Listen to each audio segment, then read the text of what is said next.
Well, good morning, Nat. How's everyone doing today? Wednesday afternoon live with SaleenDriver once again. I see we already got two people in here. We got Mr. Thorogood is in here, as everyone calls him, George Thorogood's brother. And we got Neo in here. That's good too. Hang on just a minute. Let's see. Hang on just a minute. Let's get this set up properly, shall we?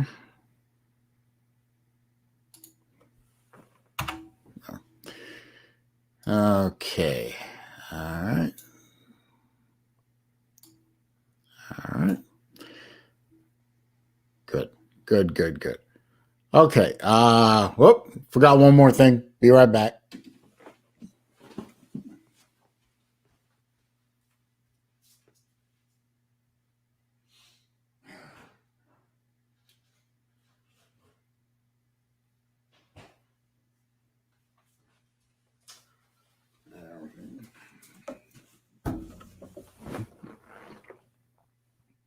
There.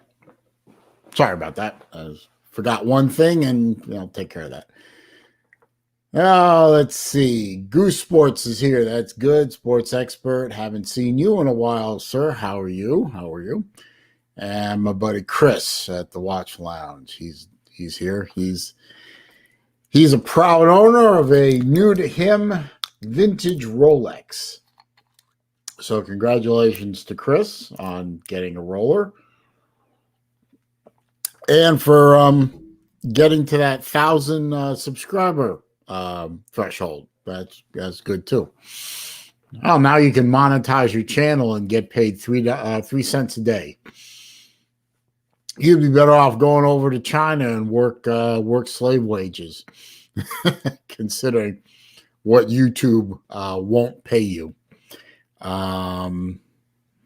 And you might get a deposit in your bank account every couple of months once you get to $100.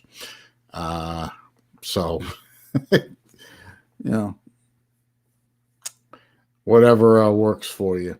So, what's going on out there in the world today? I've let's see. I had one of my worker buddies come through and make a couple of small repairs to my house. That was that almost required me to reschedule the stream, but luckily he finished up faster than we both thought he would. So obviously I'm on time, and so hopefully those repairs are he doesn't have to come back and do touch-ups, but that's we'll see how that goes.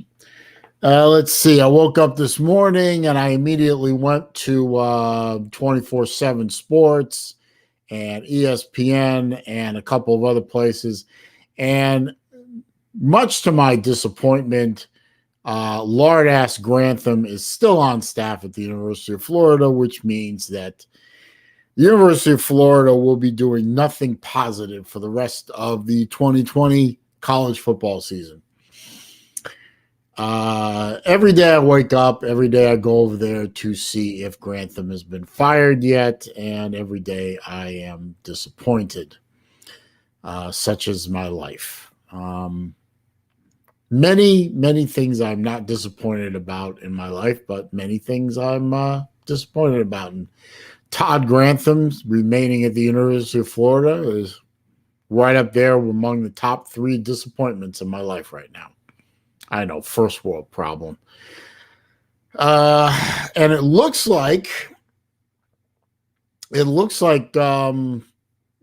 are more corona cases at Florida than there were last week. So things ain't looking good down in Gainesville. That's not a good thing. So luckily they had this week off as well.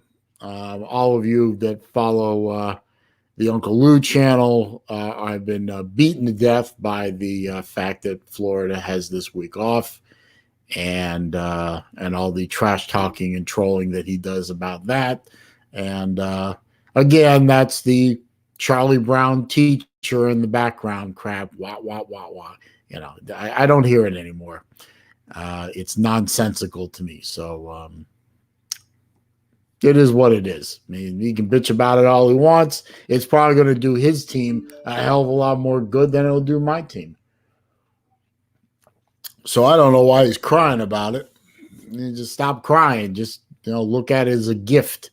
You can get one of your other so-called quarterbacks ready to play against, I guess, Kentucky, right? Let's see. A few people popped in there.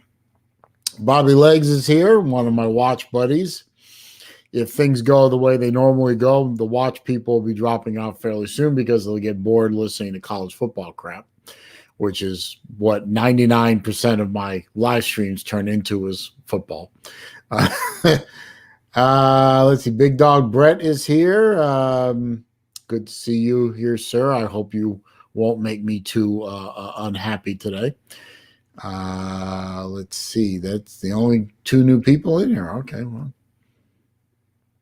It's funny. I keep seeing this stuff about Fire Gase. I don't know who he is, embarrassingly enough. I'd like to think I was a little bit more up to speed on college football and whatnot, but I don't know who Adam Gase is. So maybe you could tell me. Chris wants to know. Chris is a Clemson Tiger fan. He wants to know if I think, I guess, is Clemson going to be the national champs? Well, I would say qualified, very likely. Alabama looks pretty good, although their defense is a tad suspect. Of course, they're playing against tougher competition than Clemson is, so that may be a wash there. Also, we don't know how overrated State University is going to be coming out of the small 10. The small 10 with 14 teams. That makes sense. Shouldn't it be the small 14? Asking for a friend. So we don't know how good they are yet because they almost pushed out of the season and decided to start very, very late. So we'll see how good they are. So, Clemson looks really good. But they're beating up on ACC competition, which isn't really competition. So I don't know how good Clemson is. We probably won't know how good Clemson is until certainly the ACC championship game, and probably not until the first round of the playoffs. But certainly Clemson's going to be there.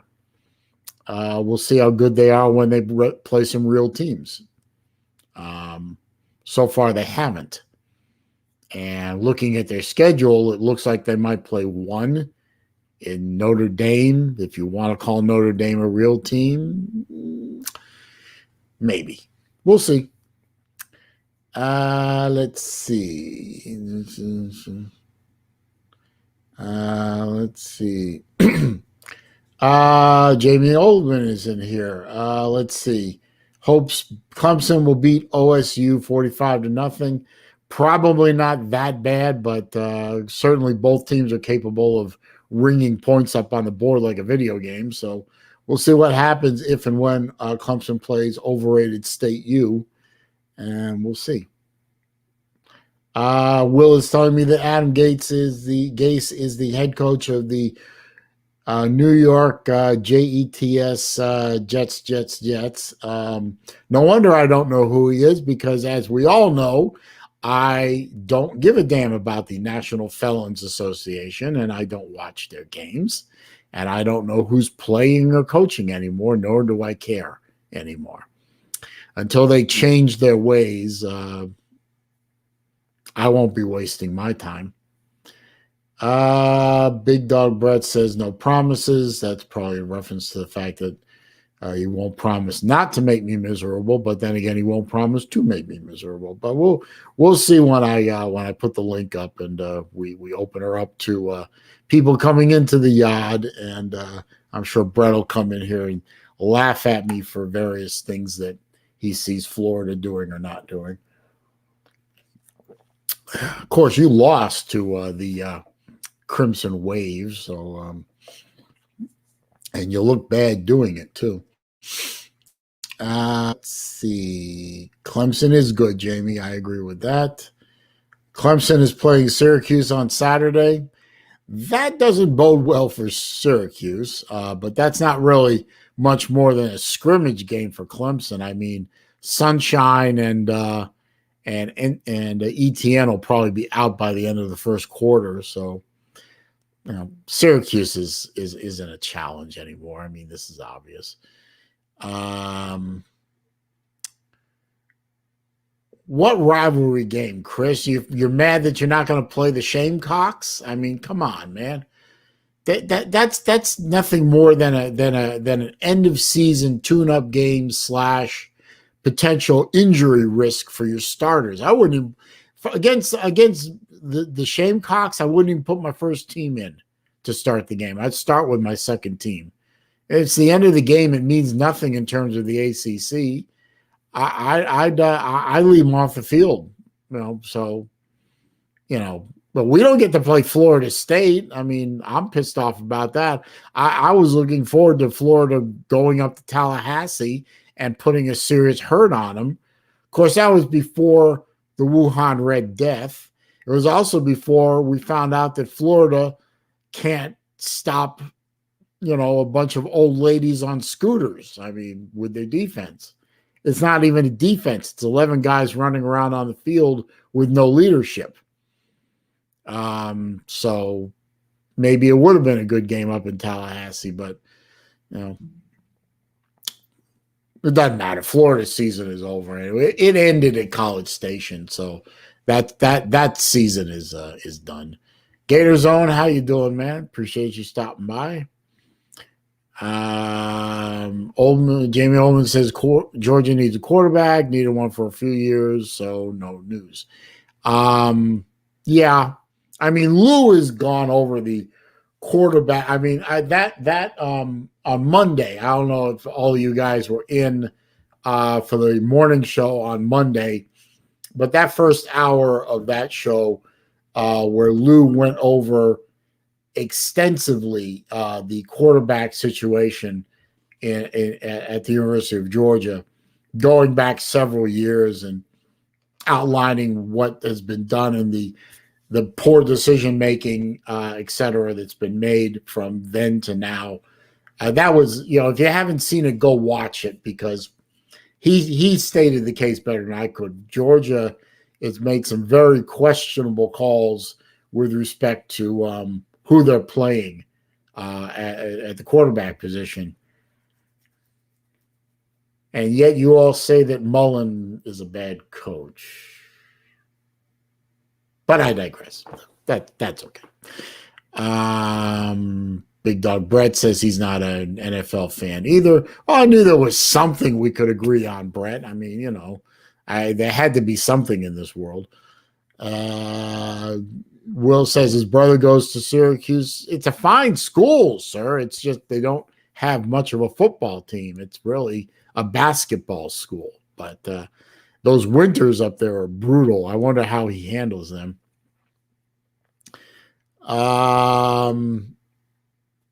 Let's see. College football is better than the NFL every year, Will. I will take that to the grave. And yes, Georgia needs to figure out their quarterback situation. I would agree after watching the Alabama game. Stetson Bennett is not your answer. If the question is who is the quarterback at Georgia that takes them to the next level, probably the answer is not Stetson Bennett.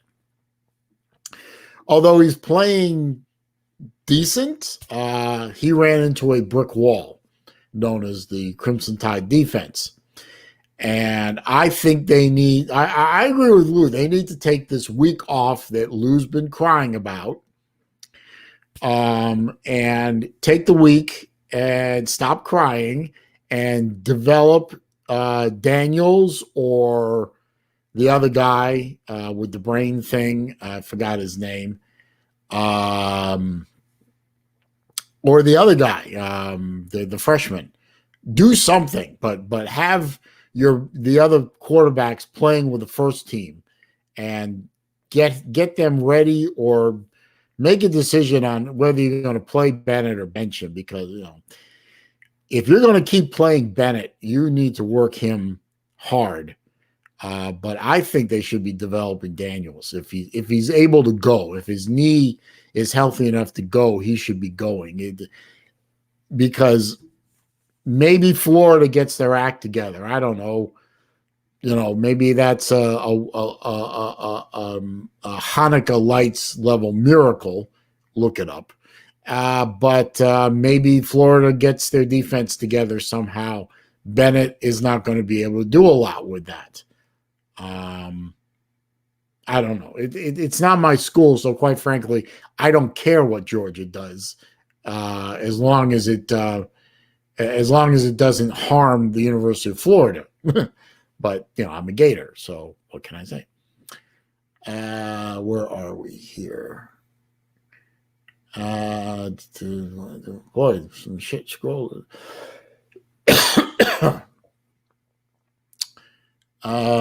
Jamie Ullman says there's really no reason to keep talking about it like he does. Everyone knows Newman screwed Georgia. Yeah, well, when Newman decided to opt out, that really did put a monkey wrench on a lot of things. Yes, we know Mullen got the Wuhan Red Death. Brett, I'm not going to argue the point with you. It's neither one of us are going to agree with the other. Jason is here. Congratulations to Jason, Design Atelier. He just broke 1,000 subs recently. He did a great video where he did answer the question. I can't believe I didn't put a question in your comments at some point that you couldn't read off. Maybe I never put a question up, but he just did a really nice video where he answered some questions from his comments section. That was a great video, and really a good video in part one about the new Accutron watch that just came out, and I think I'm going to have to put that one on the Grail list. I really would like to get one of those watches. I think they're really a neat looking watch. And that may have to go on the Grail list. Yes, you did catch me today, Jason. I appreciate the support. Let's see. Oldman says the one guy went up north. That would be Fields. Newman went to the No Fun League. Daniels is injured, and Dewan sucks. Okay, well, Mathis. Yeah, thank you, Gator Zone. I keep brain freezing on Dewan Mathis's name. Hey, Tennessee Mike's here. How you doing, sir? Another watch channel that people should sub up if they're interested, because he's doing some decent reviews, but he's doing some more thought-provoking TED Talk kind of videos, and I find those very, very good to watch. Big Dog Brett says Stetson is a hat, not a quarterback. I can't argue that with you, sir. Gator Zone says, is the quarterback to take Georgia to the next level down? Bennett may not be the best quarterback in the world, but surrounding him are some really good pieces. They need a quarterback to put it all together, and they'll be a little bit scarier. Thanks for stopping by, Mike. Don't work too hard, definitely. So Damian Ullman says, forget about Beck. He won't start. Beck starts. Brock decommits. I think Brock Vandegrift is going to decommit anyway. I think he's going to either decommit or he might actually stay around and then enter the transfer portal. I got to agree with Lou on this one. I think if Brock Vandegrift stays at Georgia, you got to question his mentality. His mental state is a little bit bonjour. You know what I mean? Brad, when you come back, let me know you're here, because I'll put you in the yard or whatever. You can laugh at me face to face. That'll be nice for you. Blue shirt Berta is here. Hi, Buddha, not Berta. Blue shirt Buddha is here. How you doing, man? Rick is here. How you doing? Tiny Tonto is here. That another Florida fan. That is good. Yeah, Jason, I don't think it should take a hell of a lot for either you or I to talk ourselves into buying one of those Accutrons. The question is, where do you buy them from? If you happen to know where or who is selling those things, let me know. I would like to start stalking that site. Colby Ellis is here. He's an Alabama fan. Wilkie's here. Yeah, Georgia did mess it up with Newman there, Wilkie. That is true. Real quick, I'll do some some of the self-promotion stuff that I always do. First of all, thank you all for stopping by. I always appreciate it. Keeps me entertained, keeps me going. And hopefully you're entertained too. Don't forget, at some point, click that thumbs up button for me. It does help. Let's see. In the description is the PayPal link if you want to help, give a little something to the channel to support the channel. That's always nice. Of course, you don't have to. And I have two ways of doing that. If you do the PayPal link, yes, it is an extra step, but I get to keep 100% of the proceeds. There is also the super chat button on the bottom of the comment window if you want to do that. Either one is welcome, appreciated, but absolutely not necessary. Just appreciate you all being here. Thank you for that thumbs up there, Mr. Blue Shirt. By the way, Blue Shirt, I saw an article today. I actually posted it up on my Facebook page. I saw an article today where one of these Bruin sites reviewed the current roster after some moves. We've let some people go, trying to got some people in. I've come to the conclusion the Boston Bruins have given up on the 2021 season before it ever starts. They let a lot of good pieces go. They're not replacing them with good pieces or better pieces. And Tuukka Rask is still a goaltender on the Bruins. The Bruins have given up on the 2021 season before it even starts. And this disgusts me to no end, because my first sports love, before football, before the Gators, before the Patriots, before anything else, was hockey. I grew up on Boston Bruins hockey. I was born in Boston. I was raised the first few years of my life in Boston before we moved to Miami and I didn't have to shovel snow anymore. I grew up on guys like Orr and Espo and Cashman and O'Reilly and Cheever and all those guys, Bork and all those guys that I wanted so much. I even played Little League hockey. I played Pee Wee hockey or whatever. I wanted to be Bobby Orr. I was a defenseman, mostly because I wasn't as fast a skater as the other guys who didn't play defense. They always stuck the slow guys as defensemen, but that was fine with me. I wanted to be Bobby Orr.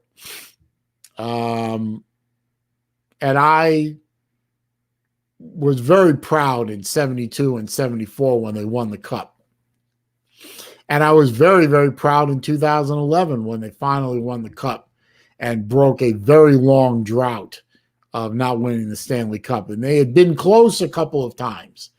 And for all those guys that played for the Spoked Bee and didn't win the Cup, I felt like they were finally vindicated.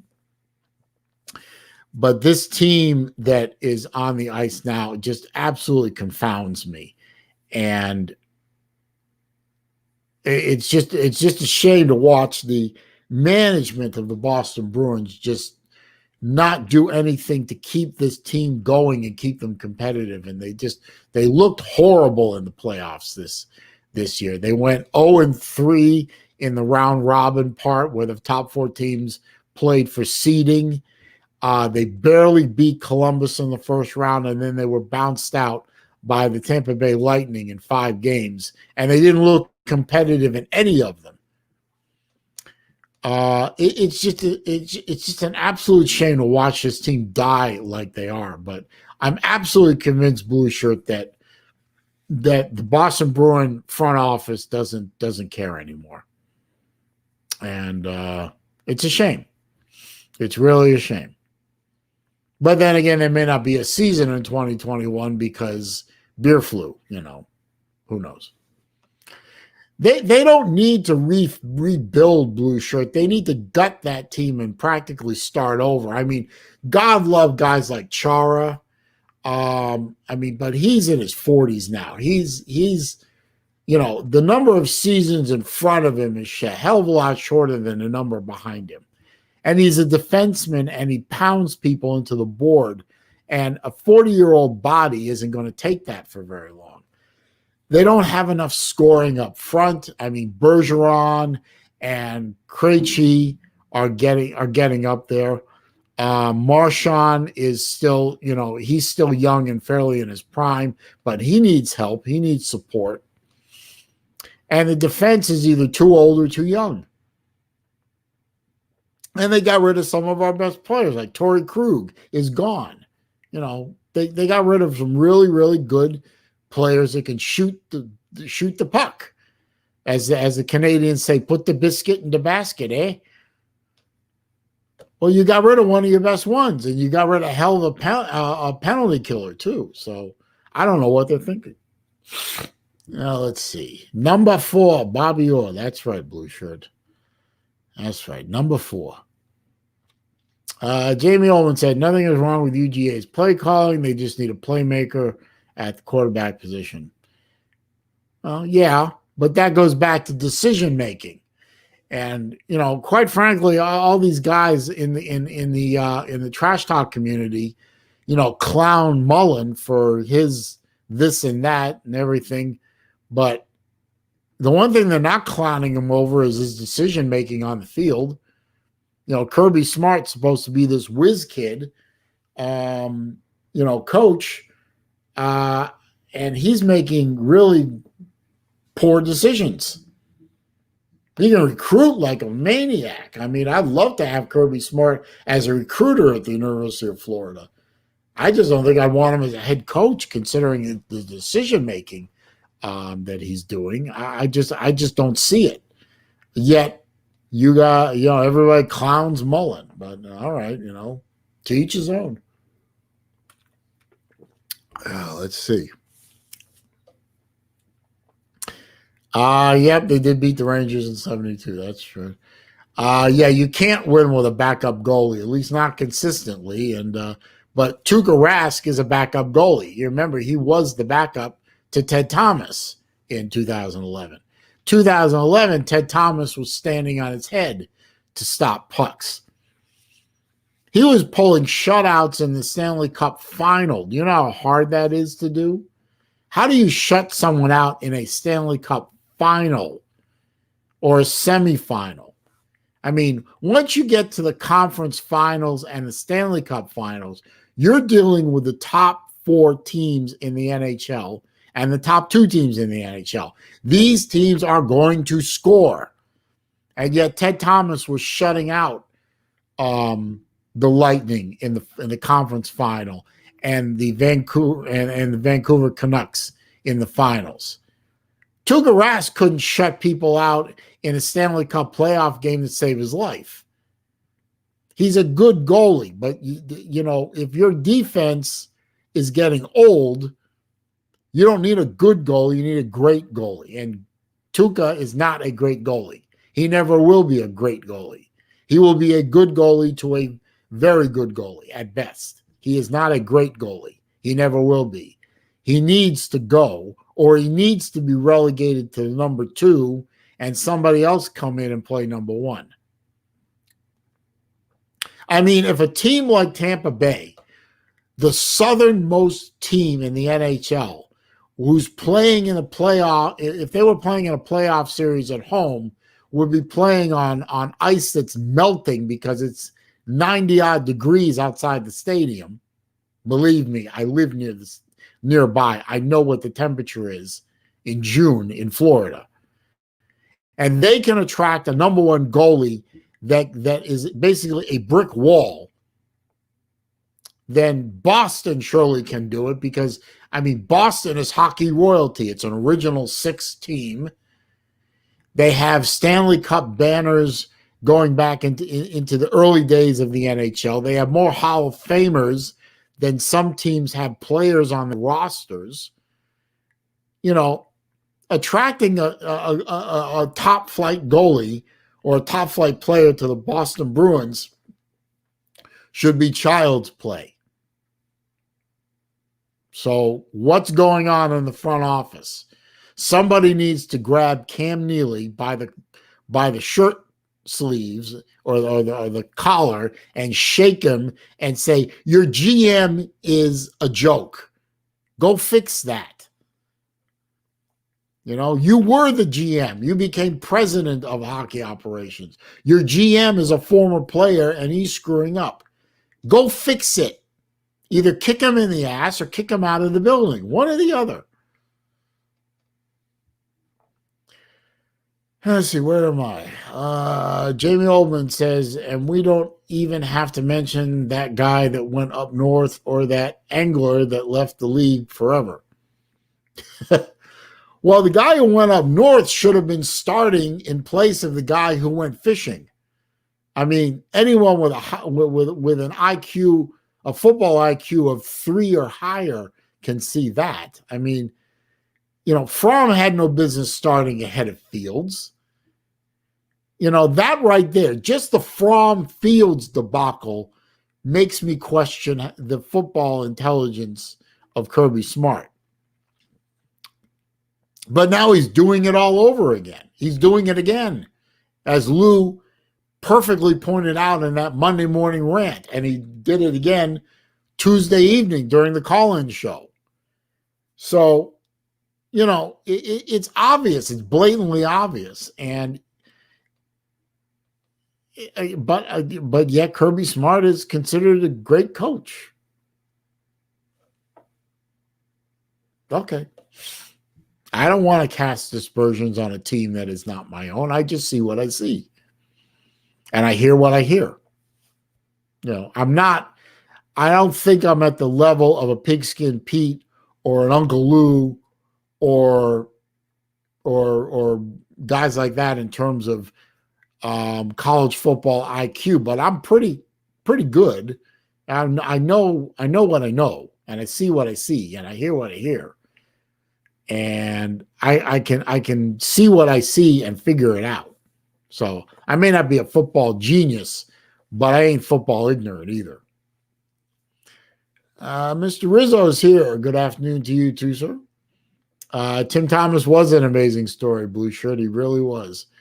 And I'm glad he got his just desserts. I really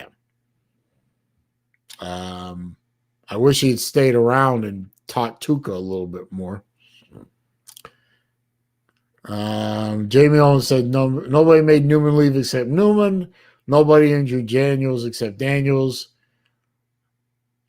Well, what's he supposed to do? But actually, I know you're trolling a little bit, but you know, what is he supposed to do? I mean, Newman left, Daniels is hurt, and what is it? Mathis is I don't know what's wrong with Mathis. Maybe he's a head case. Maybe he just needed a little bit more effort put into him. I mean, in that case, you got no choice but to start Bennett. But if JT Daniels is healthy and he's a better quarterback than Bennett, then maybe you got to get Mathis, Daniels ready to play. Because against a really good defense like Alabama, he got his shit pushed in. You know, 10 batted or tipped balls. That's wasted plays. 3 interceptions led to points. Bennett's not your answer.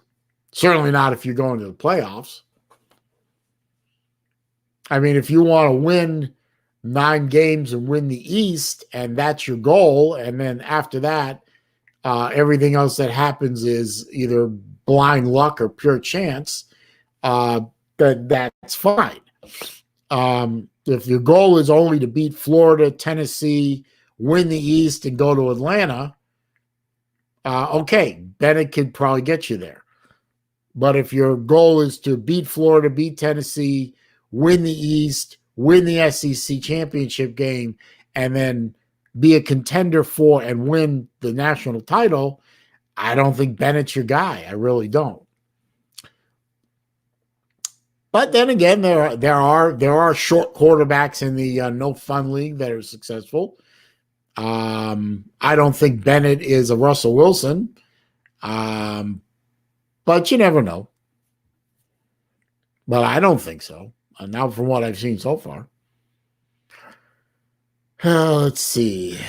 Let's see. Jamie Ullman says Ryan made Burrow leave to LSU to win a natty. Fire Ryan Day. I don't know who Ryan Day is, so okay. Gator Zone says I didn't read his last comment, so I'll look for it. Oh yeah, I missed that one. Sorry. Yeah. Mullen did have Franks playing ahead of Trask. Yeah. I got no answer for that. He did. But we all knew that Franks was a problem. But then again, Trask hadn't started a game since 8th grade. So I guess somebody that hadn't started a football game since he was, 13? So 10, 11 years, 9, 10, 11 years. Well, I guess there's a trust issue there. But yeah, Mullen screwed the pooch on that one. But fate intervened. And believe me, I'm not sorry that Franks is gone. Trust me. Let's see. Jason says, I want to reach out to Zelos like Island Watch. I want to see if I can get a Zelos here in the island for review. Okay. Design. I keep calling it design. Sorry. Jason, are you on Facebook? Yes or no? Let's see. Who's not healthy? JT Daniel? Well, we don't know that. He was cleared to play. He must be healthy. You have Facebook. Okay.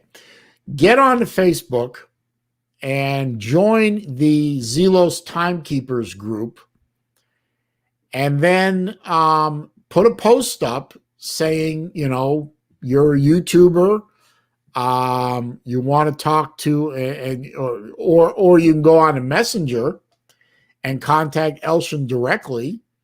Or if you want, you can.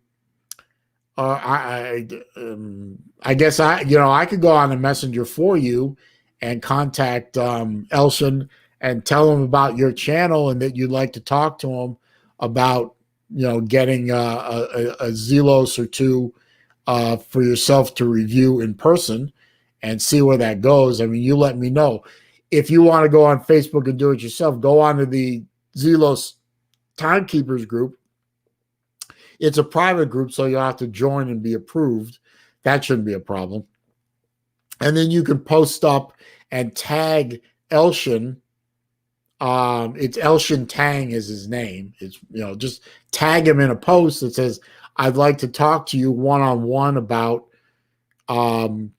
getting some watches into my channel for review and see where it goes. Or if you want me to talk to him on your behalf, I'll do that too. Just let me know. Let's see. Ryan Day is the Ohio State. Why didn't I know that? I know that. I don't know why I didn't know that Ryan Day is the head coach of Ohio State. Jesus. I must be having a senior day here.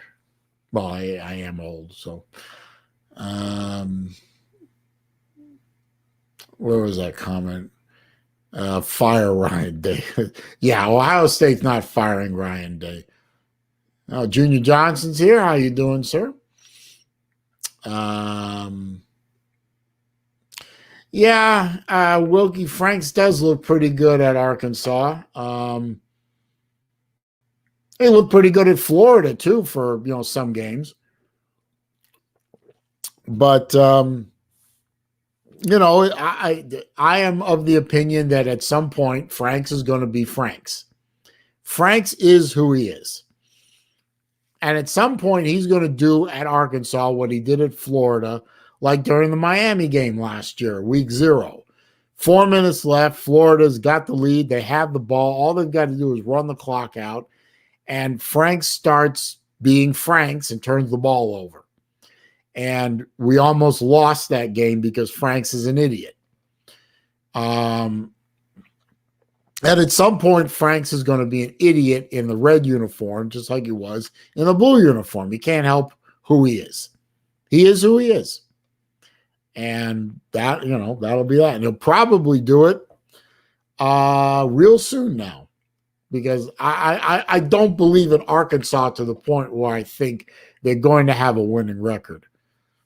But then again, I don't believe in Florida anymore either, so I might not be the best person to ask that question. I mean, Florida is half a team. You can't go anywhere with half a team. We'll be lucky if we beat Missouri next week. Not to mention, what's Georgia going to do to us?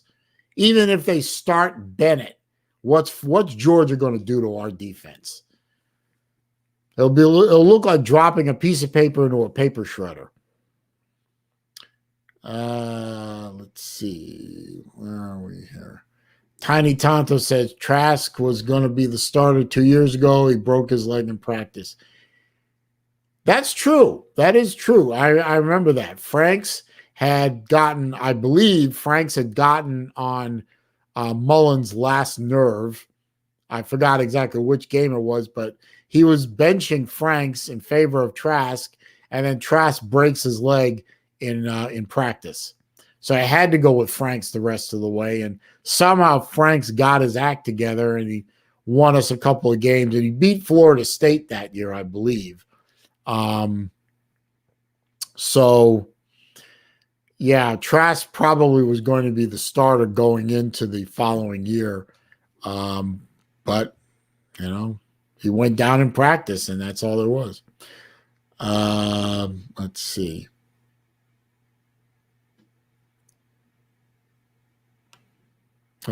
Jamie Oldman said 85% healthy is not 100%.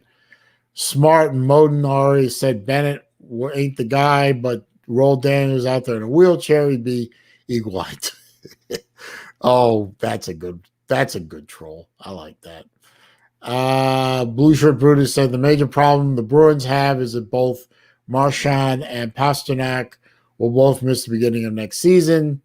The other problem is they have not drafted well in recent years. And that exactly. And that goes to the front office. That goes to Sweeney. Sweeney isn't doing his job as GM. The GM drafts players, or he sets it up. Sweeney isn't doing his job. And maybe it's time for Sweeney to go. Maybe it's time for Cam Neely to take the GM job back. I don't know, but Sweeney isn't getting it done. And without Marchand and without Pasternak to shoot pucks into the net for the first part of the 2021 season, it's going to be very, very ugly watching the Bruins nosedive.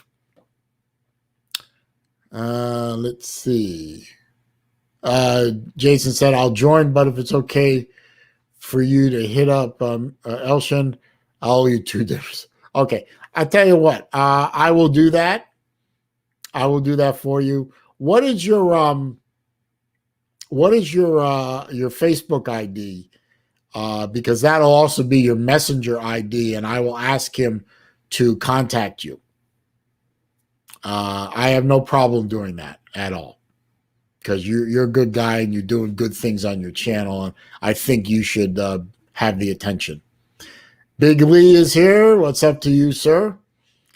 Let's see. Gator Zone said it was Missouri 2018 that they switched to Trask. He got hurt, and the second half of the next game, that would be South Carolina. Florida found their offensive identity. I guess Mullen thought Franks turned the corner. Well, he needed to turn the corner because there was, Trask wasn't there anymore. I think they probably should have taken the time to develop Emory Jones a bit more. But, I guess Emory Jones's time will come shortly. Maybe even get him some more playing time this year doing the Chris Leak, Tim Tebow kind of thing like Mullen did before. Who knows? But it's all for naught if our defense can't stop anything. So, what can you do? What can you do? You're putting half a team out on the field every week, and if your defense can't cover anything, can't stop anything, then the greatest offense in the world is for nothing. Okay, so that's your Facebook ID. Okay, wait a minute. I write that down. Hang on. Oh, shit. JYSON. There. Okay.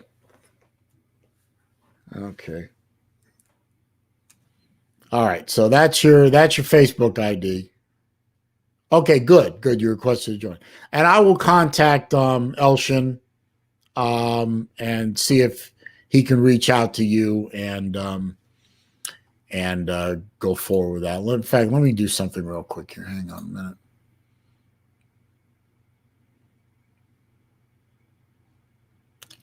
Hang on.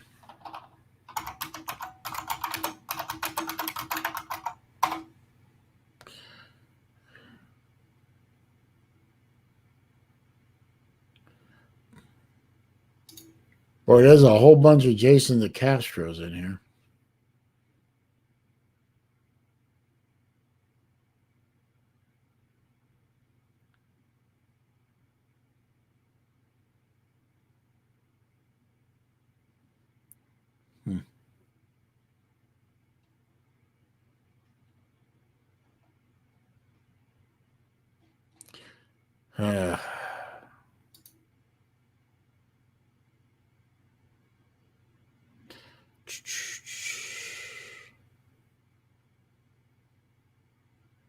Here's the one with the white G-Shock. Okay.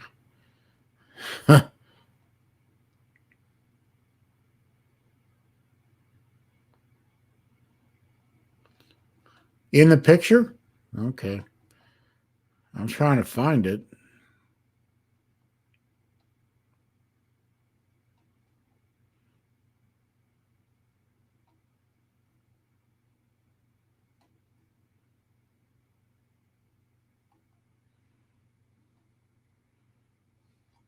There's too many of them. Is this one the one? No, that doesn't look like you at all. What's the name of the island you live on? Hang on. It's, Aruba, right?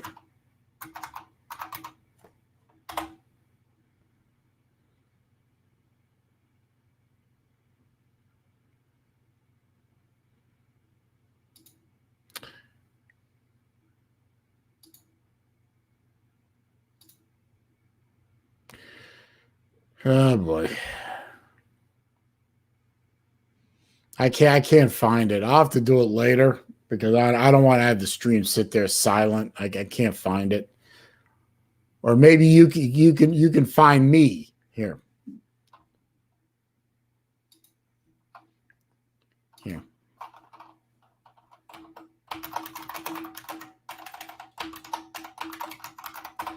Find that name, Jason, and send a friend request. and that way I'll find you. That'll work. Anyway, where am I here? Hang on. Let's see. No, I put the Y in. I did. I honestly did. Let's see. Florida is expected to resume practice Sunday. That's nice, but they sure are eaten up by the. Yep, I got the friend request. All right, good. Florida is sure eaten up by the corona. I mean, I was telling you, that's pretty bad. That's a lot of cases.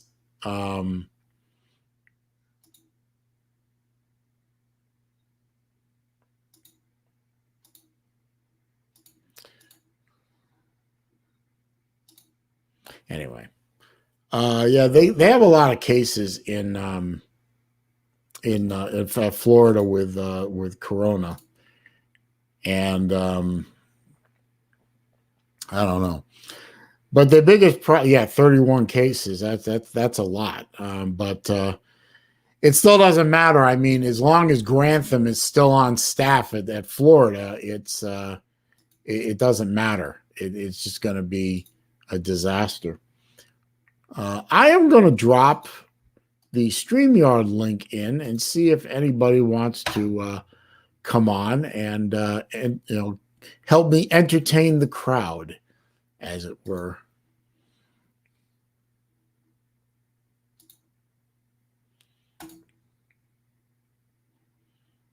All right, good.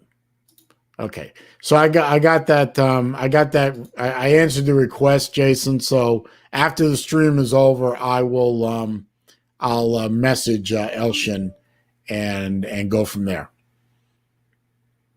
And we'll see if we can get you two in contact with each other and see what happens with that. I can't, obviously, no promises. It's not my decision.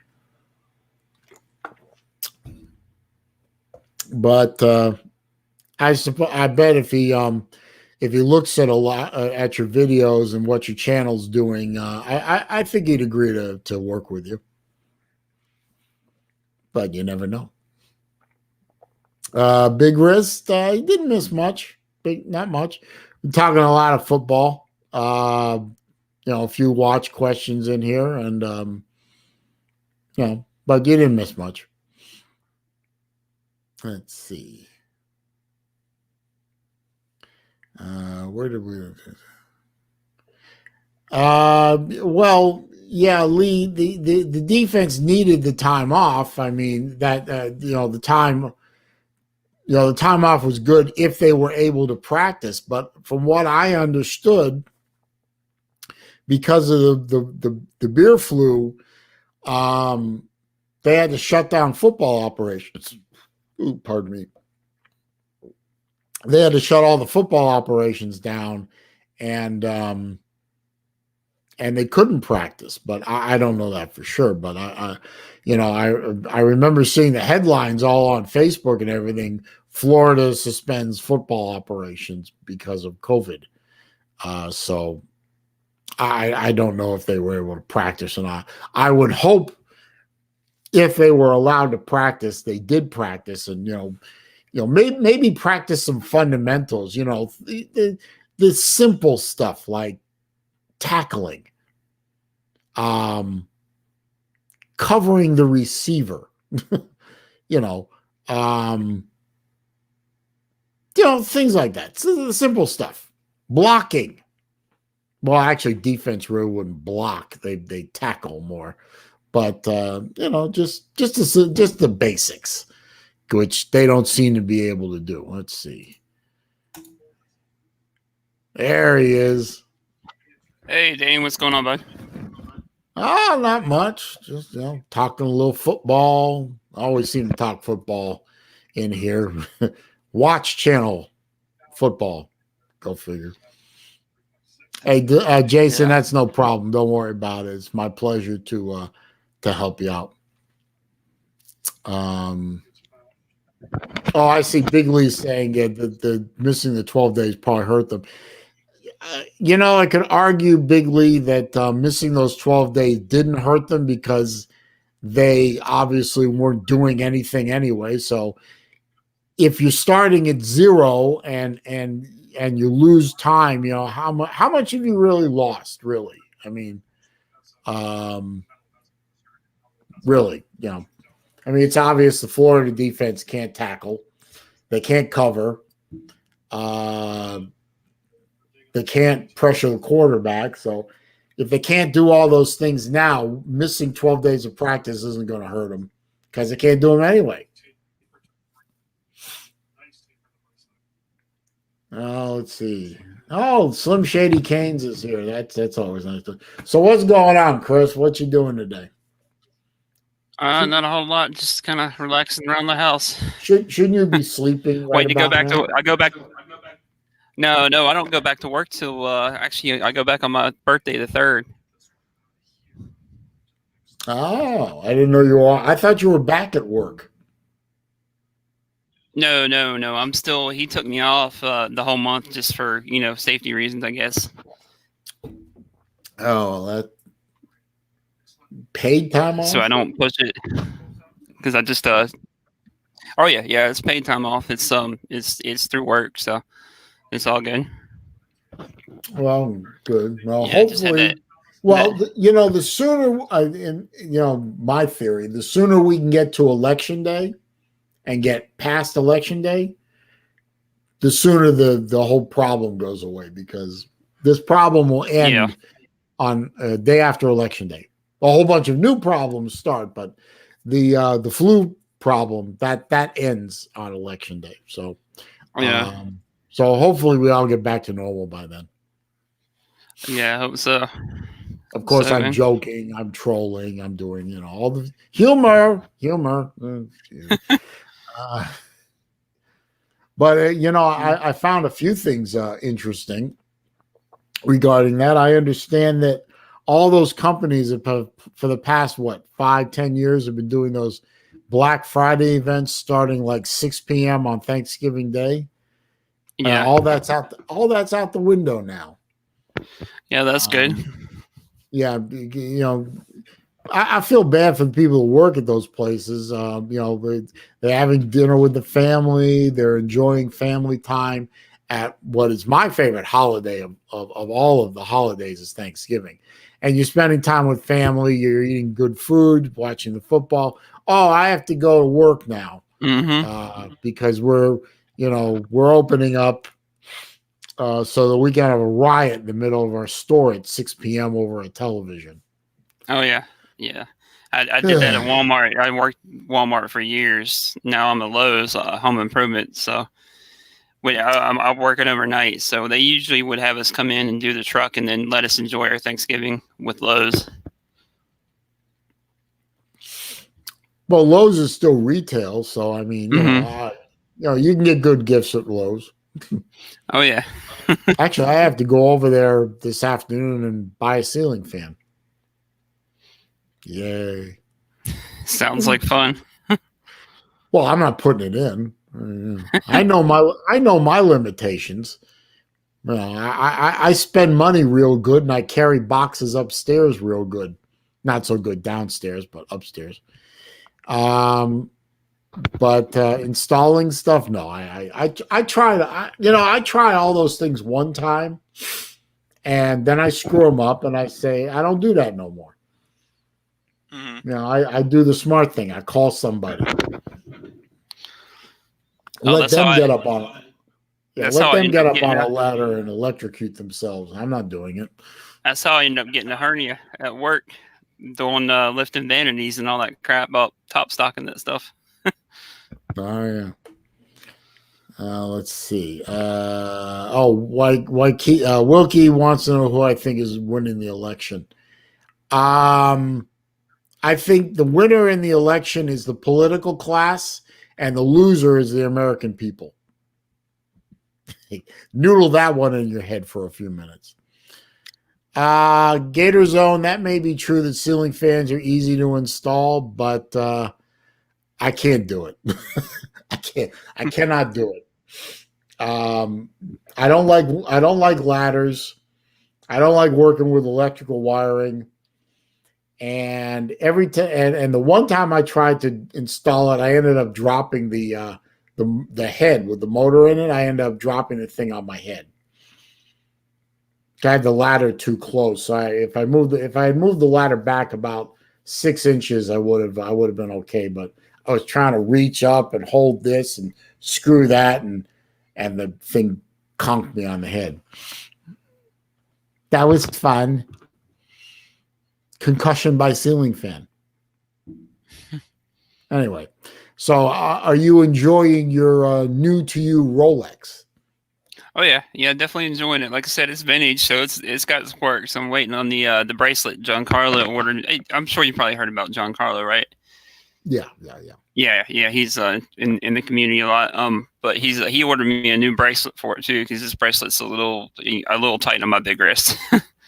So, but other than that, it fits great. I was going to ask you about that. Yeah, it's not the stock bracelet either, though. No, but I mean, if I remember correctly, you're up near an 8-inch wrist. About 7.5, yeah. Okay, 7.5. Well, it's a little bigger than mine. And you're wearing a 34 millimeter Rolex.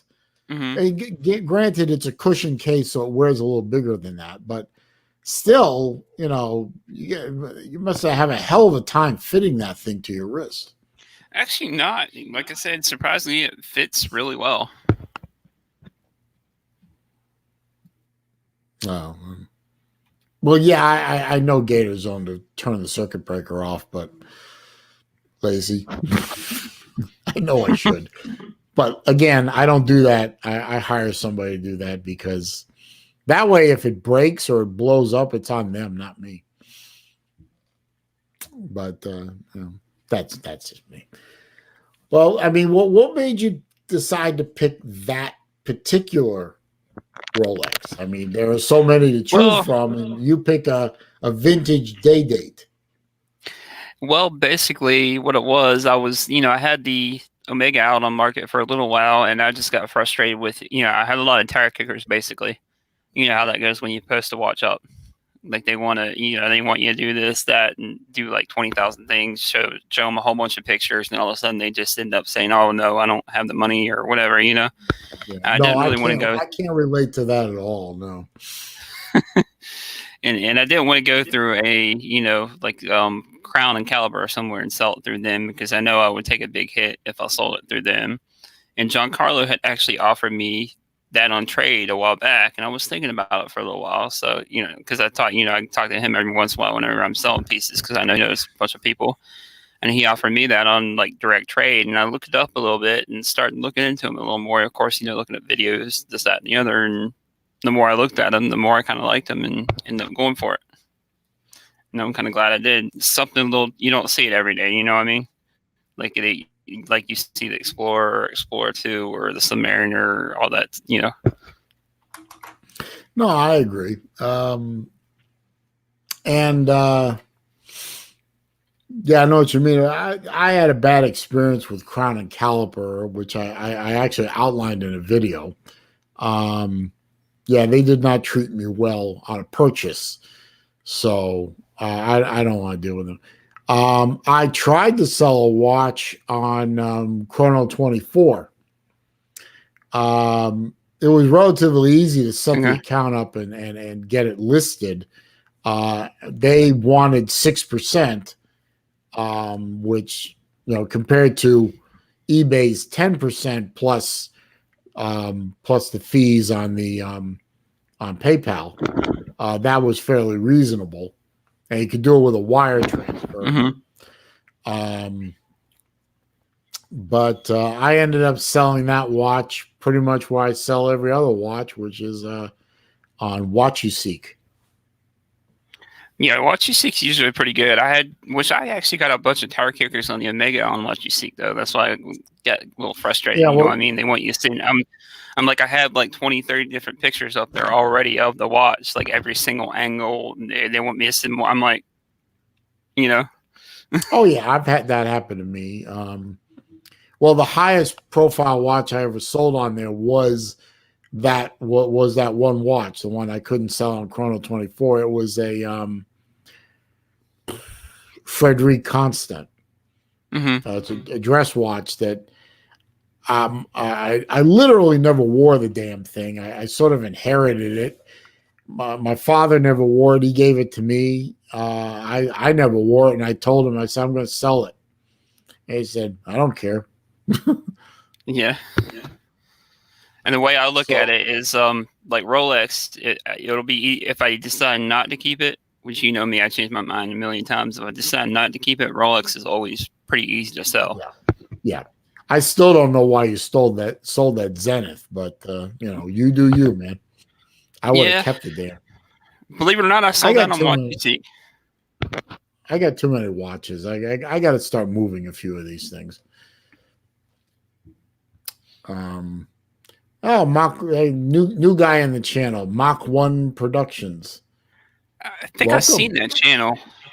Does he go to Mustang Week down here at Myrtle Beach? I don't know. I can't see his avatar very well, but I'm going to assume Mach 1 Production has something to do with Mustangs. But thank you for finding me, sir. I appreciate it. Must have something to do with the screen name. Hey, come on, Slim. I was just about to click you in. Now, what's going on, man? He's a Miami fan, so he's probably coming on there to yell at you. That's all right. I'll take it easy on. Yeah, for those who don't know, my buddy here, Chris, who runs the Watch Lounge channel on YouTube, is a Clemson fan, even though he could be a little more purple with the logo, but that's supposed to be purple, not blue. But he is a big Clemson fan. So here comes a Miami fan. You say that like a bad thing, sir. No, it's not a bad thing at all. Not a bad thing at all. How are you, sir? Another day in paradise. Aren't you driving right now? Yeah. Fortunately, I wish I was still on vacation, but it is what it is. Well, just be careful while you're doing this. Don't do anything that would endanger you, sir. Oh no, I just got loaded and just no, not on my phone going down the road. No. Where'd you load from? Where are you heading? Yeah, BFE Mississippi today. I was supposed to be heading down to Georgia, but stupid people not knowing how to do their job. I'm not. Yeah, for those of you who don't know, Slim Shady Kane, big Miami Hurricane fan, obviously. He is an over-the-road trucker, so get out of his way. I pick Safe Priuses travels, out bud. of my grill on a daily basis. Say what? But I pick Priuses out of the bumper guard on my grill on a daily basis. Good for you, sir. Good for you. Get those damn things off the road. The one thing I had a question on based off what y'all were just talking about. Now I own a few watches. Like I wear a G-Shock daily, but I've got, a Breitling and a Belova, one of the nicer fossils. Why does Rolex just cost so much more outside of just Rolex being the big name? Actually, the funny part is Rolex isn't even in the watch world. Rolex is considered upper luxury, not one of the best, but very much up there. There's actually about 3 or 4 or 5 brands that are considered higher than Rolex. But Rolex, like Jason just posted, Rolex is name and reputation. Their marketing. I mean, everybody knows Rolex, just like Coke and Nike around the world. Like, even if you go to a third world country, they're going to know the Rolex name. Yeah. Well, it's sort of like this. I sort of analogize Rolex to Mercedes. Mercedes is a high-end automobile, high-end luxury automobile. But if you work at it a little bit more, you definitely know that there are 2 or 3 cars above Mercedes. But those are cars that don't advertise as much and are more, subtle about the way they do things. Rolex, I mean, they do everything in-house. They forge their own metals. They make their own movements. They make their own lubricants. They make their own crystals. They make their own cases, their own bracelets, their own rubber straps, their own leather. So they do everything in-house. And they have and for the most part, a well-deserved reputation for impeccable quality and precision in what they do. And they've more or less over the decades have earned the right to charge what they charge. Now, can you find the same level of precision a couple of notches down, say in Tudor or Omega or Breitling, or, you know, I could name probably a few others if I thought about it long enough. Yeah, you could find comparable levels of precision at a lower price point. Tudor and Omega are two brands that come to mind immediately. But that's not a Rolex. So, you know, you're buying reputation. And Tudor and Rolex are the same company. Tudor is an excellent, in fact, Tudor uses Rolex movements up until recently. Yeah, high quality watch, but it's not as impressive as a Rolex. Tudor is like Maserati is to Ferrari, I would say. Yes, exactly. And I'll tell you what, if you took a Tudor Submariner and you took a Rolex Submariner and you wiped the names off of both of them, put them side by side, I'd say maybe 7 out of 10 couldn't tell the difference.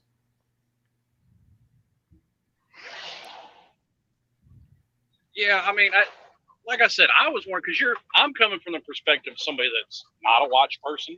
You know, like I said, I own a few. I couldn't tell you what models they are. I just picked some out that I thought were nice. But I mean, like you mentioned, Omega. I mean, you look at the price tag. There ain't much of a difference between an Omega and a Rolex. Yeah, that's true. Some Omega watches, but you could pick up an Omega Seamaster Planet Ocean, in the $35,000 to $5,000 range. Will have as good and that's a competitor watch to the Submariner, which is up around $10,000. And I own a Seamaster, and it runs beautifully. It's a beautiful running watch. It's beautiful to wear, to look at. It's accurate. I probably have to reset it like once a month, maybe. No, definitely once a month, because an automatic movement's going to lose or gain time. It's a natural consequence of a non-quartz movement. But I'll put a Seamaster's quality of workmanship and you know, good looks up against a Rolex. And I own a couple of Rolex. And I mean, on one of them I can see where the difference is in terms of the level of quality. But not as much as you'd think. And I still reach for that Seamaster quite often. Because it's blue and I like blue. Jason actually brings up a good point. Rolex is kind of like the ultimate to watch too. Like they're built for like a purpose. Like, you know, you can take a sub and wear it daily, whatever, beat it, and not have to worry too much about it. Yeah, in fact, my father wears a Submariner daily. It's a Hulk. It's not the black one. It's the all green. But he wears that daily, and I mean, obviously, he's not doing very much. But yeah, you could have a Rolex Submariner, and it's a you know, $8, $9, $10 or higher $1,000 watch, but it's not a foo-foo watch. It's not delicate. So you can wear it every day. I mean, you could wear it in pretty much the same situation that you wear your G-Shock. I mean, you wouldn't want to because you might not want to damage it, but a Submariner can take the damage. It can take the pounding because of the way it's designed. It's designed to be a tool watch. It wasn't designed originally to be a luxury watch. Actually, Jason did a history video of the Submariner, and he pointed out very early and often that the Submariner was never meant to be a luxury watch. It was meant to be a purpose diver watch. It was meant to be a tool watch. It was meant to be worked. Yeah, because I even wore that G-Shock before I was driving a truck. I actually was, working every day, and it would get nasty and dirty. And I mean, it's a $150, $200 G-Shock. I ain't that worried about it. Yeah, yeah. But to your point of name recognition and actually being able to take a beating, the only person that I know of personally that wore a Rolex was actually, I had a family member that spent a lot of years in Delta Force. All those guys, everybody in his unit wore Rolexes for a specific reason. If they found themselves in a situation where, you've got to get out of Dodge and you've got to, say, for instance, get a hold of a vehicle from a local, they all wore Rolexes because you could trade that Rolex and get a vehicle and get the hell out of there. I heard the same story. Yeah. And it's probably as true as anything else. Rolex, a lot of the high-end watchmakers, Rolex is one. Marathon is another. I have 2 Marathons. I love them to death. Marathon's great. Tudor was another one. Didn't Zenith also do it? There was another one, a higher end watch. It's a luxury watch, but GLC. They all made watches for the military because they could design something in house that was double tough and met the military specifications. And also, like you said, they make great barter devices too. Omega was another one. Their big claim to fame nowadays is the Moon Watch, the Speedmaster, and of course being on James Bond franchise too. Marketing. Yeah. But I mean, it was the Speedmaster. I mean, that they remember seeing the movie Apollo 13 with Hanks and Pillman and all that. I mean, that 14-second burn timed on an Omega was a thing. I mean, as a matter of fact, the commemorative watch they came out with for Apollo 13 has a specific part of the watch face scaled with those 14 seconds. I think it was 14 seconds. Even right now, I think it's the SpaceX pilots are wearing the X-33 Omegas. Yeah. And Omega Omega was around before that, obviously, but Omega was a higher end watchmaker back then, and NASA tapped them to make a watch for astronauts. And to this day, all astronauts get Omegas. And they also Bulova. You brought up Bulova. I love Bulova. I've owned many Accutrons, old vintage Accutrons, the electrical watch. They predated quartz watches. They were used by conductors on railroads because they were highly accurate. Before quartz, they used a tuning fork to synchronize the watch, the vibrations, the oscillations of the tuning fork to synchronize the watch.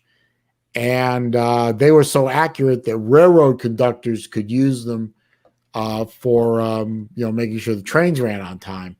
And then NASA used that technology in the Apollo spacecraft. As a matter of fact, NASA and the CIA tried to prevent Bulova from selling those watches commercially because the technology was so sensitive. They didn't want it getting into the wrong hands. Obviously, they failed in that. the watches were sold. But and Bulova was considered a higher end watchmaker back then. They're not so much anymore. But there's a And they long actually had history. the lunar chrono too, didn't they? That wasn't supposed. Yep, they did that. So there's a long history of higher end watches being tool watches, meant for working people, quote unquote, or just straight working people, and also for military industrial applications when needed. So just because you have a rich yuppie walking around with a Rolex Presidential encrusted in diamonds and 18 karat gold doesn't mean that watch didn't start out as a tool watch for regular people at one time.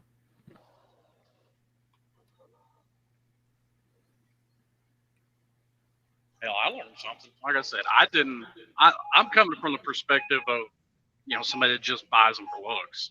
I come across a Bulova I thought looked nice, and I have a Citizen that my wife bought me, a Breitling.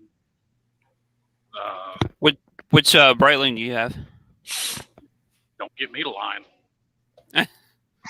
I couldn't tell you, because she looks at it about like I do. It's just if it catches her eye, she thinks it looks good. That's what she'll pick up. Like I bought her one for her birthday a few years ago. I mean, I couldn't tell you the name of it, but I mean, it was a sterling silver band with a mother of pearl face. Gee, I wouldn't be able to. I wouldn't be able to tell you. Is it like a 3-hander watch, or does it have a chronograph function?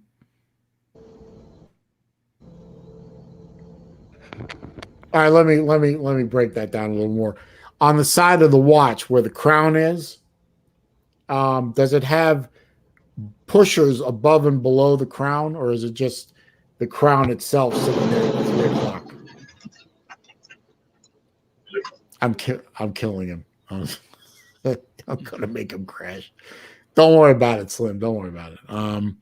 It's probably like a chronomet, or he quit. Uh-oh. I pissed him off. Oh well. Yep, he's back. Yeah, somebody called me. My voice screws up when somebody calls me. Oh, don't worry about it. It's probably one of the is it a really big watch, or is it smaller? It's smaller. Like I said, it's the one I got for her. It's a women's watch. I mean, it was it wasn't real high end. I mean, MSRP, I think it was like $600, maybe $700. I'm thinking Breitling Colt. What do you think? It sounds something like it, yeah. Yeah, because the Colt is the entry level Breitling. It's a very simple 3-hander. When someone says 3-hander, they mean hours, minutes, seconds. No chronograph, stopwatch. Well, no, the one I got for her ain't a Breitling. It's a Citizen. A what? Okay. A Citizen. Oh, Citizen. Oh, it's a solid watch. There's no problem with that. Yeah. Now that's what you call a tool watch. Yeah, just the Breitling I have that one. It's a chronograph. Okay, so it's probably a Navitimer then, probably. Mm-hmm. Navitimer is what Breitling is known for. I have a Navitimer myself. I think that's exactly what it is, as a matter of fact. Really, really busy dial. A lot going on the dial. Yeah, there's a lot going on that one. Yeah, that's I bet it's a Navitimer. Are the 2 or 3 subdials on it? Are they a different color? Yeah, they're a different color, and there's 3 of them. That's a Navitimer. definitely. That is a hell of a watch. Hang on to that one. Take good care of it. Yeah, that's an icon. I picked that one up. I found it cheap for like $500. You never know. You know, somebody who doesn't know what they got, you know. Well, and I tell you something I've actually had good luck with, and I'll freely admit you have to watch out and be careful, is still eBay. You can find some hell of hot deals on there. That's where I found my the last Grail watch I found, which was my Breitling Emergency Generation 1. That's where I found it. And I really wasn't expecting to find it there. But I knew what I was looking for. I knew the model number I was looking for. I knew the features it was supposed to have. I knew the markings it was supposed to have, and I knew what was supposed to be in the kit. You know, the box. They call the full kit. And that watch just popped up all of a sudden. It was a brand new listing. It was right in the price range I thought it should be. It was perfect. Absolutely perfect. And I couldn't hit buy it now fast enough. And I got it in, and it was exactly, pardon me, it was exactly what it was supposed to be. It was perfect. I mean, though the Generation 1s came with 3 different manuals, all of them were there. It came with a VHS tape of, you know, the instructions and how to set it and how to work the emergency function and everything. It was still sealed. The box was in great shape. The foams were in great shape. You know, the compartments are lined with foam. And the tester even worked. You can actually put the watch on the tester to make sure that the emergency beacon would fire without actually having to deploy the emergency beacon, which, if you do that, is a $25,000 fine and a 1-year jail sentence. Yeah, you don't want to do that. No. Did you watch the Top Gear episode where they did that? Yeah, they were using a second generation one. Yeah, which British Broadcasting Company. They got the budget for that. That one was a digital signal. The Generation 1s were an analog signal. Okay.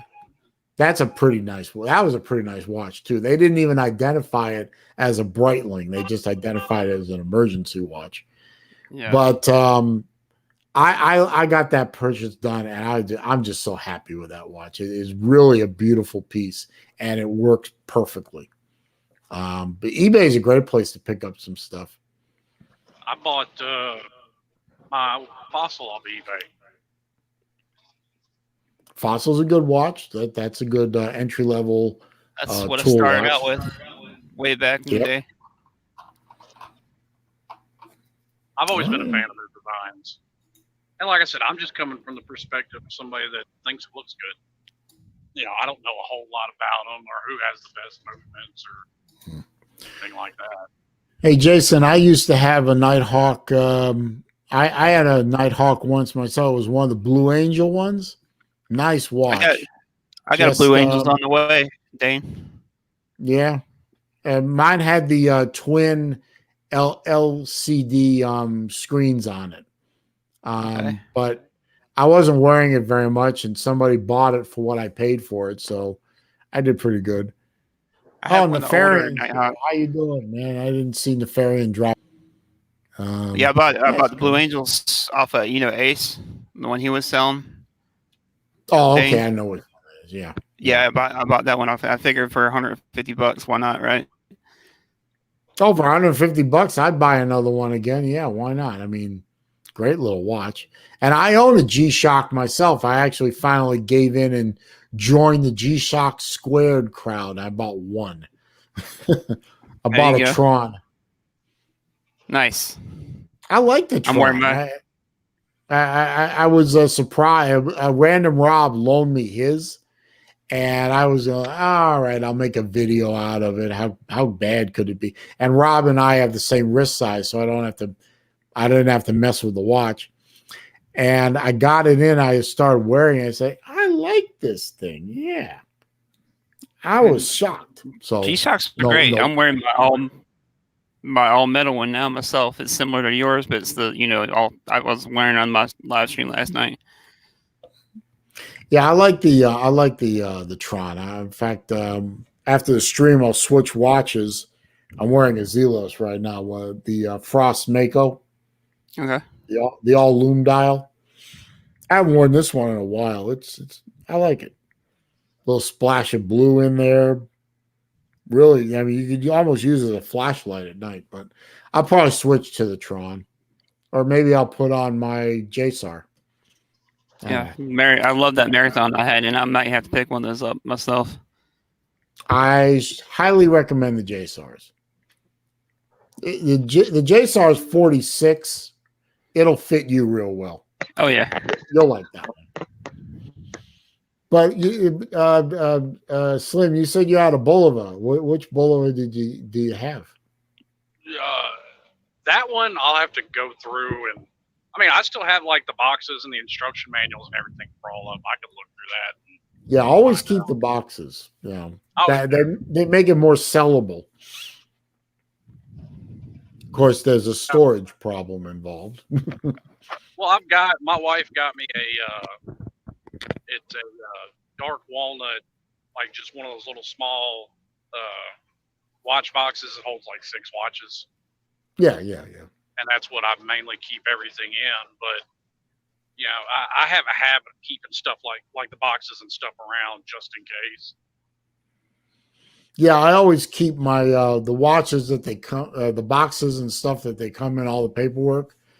Yeah. On the high end stuff, it's almost a requirement that you keep that stuff because a lot of people won't buy those. They either won't buy the higher end stuff if it doesn't have what they call full kit, or if it doesn't have full kit and it's just a watch, they want serious money off of it. Yeah, I mean, much like I tend to do the same thing with my collection of guns too. I'll keep all that stuff just in case I come off of something and sell it, because people want that kind of stuff whenever they buy it. Yeah. I bought a Tudor Heritage chronograph from Crown and Caliber. And I started talking to them about it, and they said, well, it doesn't have box, it doesn't have paperwork, and they didn't tell me at the time, but it didn't have the extra links. The damn thing was actually sized for a 6.5-inch wrist. When I got it, I couldn't put the damn thing on. And I actually negotiated off about $700 off the price because of all the missing stuff. Fortunately, I was able to get on eBay and buy a bunch of links, and I got the watch to fit me. And I bought a box for that particular watch, and I found a manual for it, and I found the warranty cards for it. So I put the kit together, and it ended up costing me basically what I would have paid for a already owned or previously owned watch with full kit. So, but I wanted the full kit, so I did it. Well, you're also talking the high end of what I would buy, because I have a wife, a daughter, and a mortgage. I have 2 kids. I don't have a wife. Well, you're also, you're retired at this point, so. Well, more or less. I'm sure your bills are much less. Technically, I work for my father. Yeah. I'm sure your bills are much less than mine, and your income's probably a lot more than mine. Bills are probably less, but I don't know about the income. I'm trying to work on increasing my income. Well, I just mean in general, most people your age, even if their income isn't higher, they've done what they needed to throughout their life to be fine. Yeah, that's true. That's true. And my kids are grown now, so I'm still one of them's in college, so there's still that expense, but most of the other bills are paid for now, so we'll see what happens We'll see what happens in a month. But that's another subject. Anyway. I just tend to do the same thing with my watches that I do with my guns. I don't buy high-end expensive guns because number one, I just can't afford them. Yeah. And number two, it especially when it comes to something like that, I'm not going to buy something high-end and expensive, almost like you were talking about earlier with a Rolex. You wouldn't want to wear it every day and get it scratched up and dinged up. That's why I don't go buy high-end expensive guns, because I take them out and use them. Mm-hmm. Yeah. And So, guns are expensive. I mean, even by watch standard, guns are not cheap. So It's like me, I'm single, I probably got less bills than most people. I got pretty much just have rent, cars, or cell phone bill, got a girlfriend, whatever. So which girls get kind of expensive too. Okay, girlfriend is not cheap. But I usually do one higher end. What do you say, a year, Dane? Probably like Rolex. Yeah. The only reason I was able to get this Rolex is because I did a straight up trade on the Omega that I had already had. So I mean, I tend to stick around the G-Shock, Citizen range, around that area most of the year. Not to mention, you also flip watches. Yeah. On occasion. That's the one thing I need to learn to do a little better, is sell some of the damn things. I fall in love with these watches too much, and it hurts me to let them go. But, I do the same thing. I buy stuff and I never let it go. I'm looking right now. If I'm honest, and I go in there right now, and I look at my watches, I know I could put my hands on 6 or 7 watches that I could sell with, because I never wear them. I love the fact that I own them. I'm very happy that I own them, especially 4 of them, 4 of those 6 or 7. I'm very proud to own them, but I never wear them. They're literally just sitting around doing nothing, and they could be worth good money. So a little more talking to myself, and I'll probably let them go. I mean, I was at like 24 to 26 watches at one time. Now I'm down to probably about 8 now. Bush League. No, I'm kidding. I don't even want to tell you how many Zelos I have. No, Jason. One of them is not a Zelos. No, I'm not parting with any of my Zelos, but a bunch of them are Seikos, actually, and one Aviate. I think I'm going to let the Aviate go. Yeah, I think I will. Now I just have to find the time to make videos of them and put them up and see if I can sell them. We'll see. Yeah, Everyone's got a bunch of Seikos, Jason. Seiko is a very Seiko is a very common watch, but they're also a very good watch.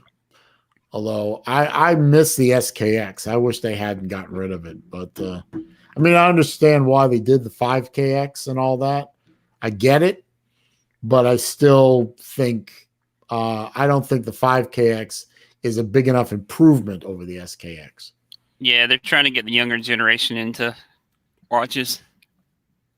Well, they need to cut their prices a little more, because you want to get these younger kids into watches, you're going to have to charge a lot less for them. A lot of young people just don't see the point in it when they've got a cell phone in their pocket at the time. Yeah, my daughters are exactly that. I mean, one of them both of them had to wear a watch while they were in high school, because they were both in a program called Early Childhood Development. And the program required that they have a digital watch on them so that they could keep precise track of time for shift changes and whatever. But the minute they got out of those programs, those watches went into drawers and were never seen. Well, in the case of my older daughter, were never seen again. In the case of my younger daughter, she still wears one of them because she has to. for her job. But they don't like them. They don't see the need. So I guess I have to sell off my whole collection at some point because, so leaving it for them isn't going to do any good. I'm sorry. You can leave it to me, Dane. I'll take care of it for you. Oh, I'm sure you will, sir. I'm sure you will. I think, except for higher end, to be honest with you, I think we're probably within a generation or two from watches going the way of cufflinks and stuff like that. You're just not going to see them anymore. That's probably true, except for, like you said, except for the high end. Yeah, it just isn't gonna stick around. I mean, I think. See, I don't know how old Slim Shady is exactly, but I don't know if he's March. Okay, so you're the generation in front of me. So you're a millennial. Technically, but I got better sense than those idiots. Well, yes, I talked to you more than enough times that both of you are millennials, but both of you have actual brains that function. But I think for the most part, my generation is going to be the last generation that wears watches on a regular basis. I've noticed a lot more millennials getting into them too, though, as of late. Oh, maybe I need to get out more. Like I know, like when I look at my analytics, like I have like a little bit of like maybe there's like a small amount that's like 20, like 19 or 18 to 25 or whatever, and then like the 30s to 40s is like my biggest. I don't know if that's because they follow me because they reach out to me more. They feel like I'm more their, their style or whatever. But my main group of analytics people following me is like their 30s to 40s, like the biggest group. You know what? I'm going to look at mine real quick, just for the hell of it. That'd be under audience, wouldn't it? Yeah, no. Should be under your reach, I think, in your analytics. I can't remember where I found it out, but I was looking at it. Age and gender. Oh, let's see. My gender is 100% male. That's disturbing. Let's see. 13 to 17 years, nothing. 18 to 24, 6%. 25 to 34, 31.5%. 35 to 44, 31%. 45 to 54, 23%. 9%, 55 to 64, and nobody 65 or older. Okay. Can you believe I would have thought that it would have been more viewers from America than 36.5%, but yeah, that's incredible. A good portion of mine are American. I have some from the UK, some from Japan, Australia, and now I've got like 0.1% from Aruba there, our buddy Jason. Yeah, I got 0.1% too. I got let's see. Oh, this is surprising. I have 0.5% from the Netherlands. Who would have figured? Unbelievable. It's amazing what these analytics can tell you. You do have a push with millennials these days, trying to bring back some of the older styles. Like I said, kind of cufflinks have gone away. Those are starting to make a comeback. And I tell you, even when I dress up, I like to wear a pocket watch and a vest. I would just like to own a pocket watch, but I don't know enough of one about them to buy one yet. I'm working on that. You know what, guys? I'm going to go because it's getting towards 2:00 and I got to run a couple of errands before the sun go down.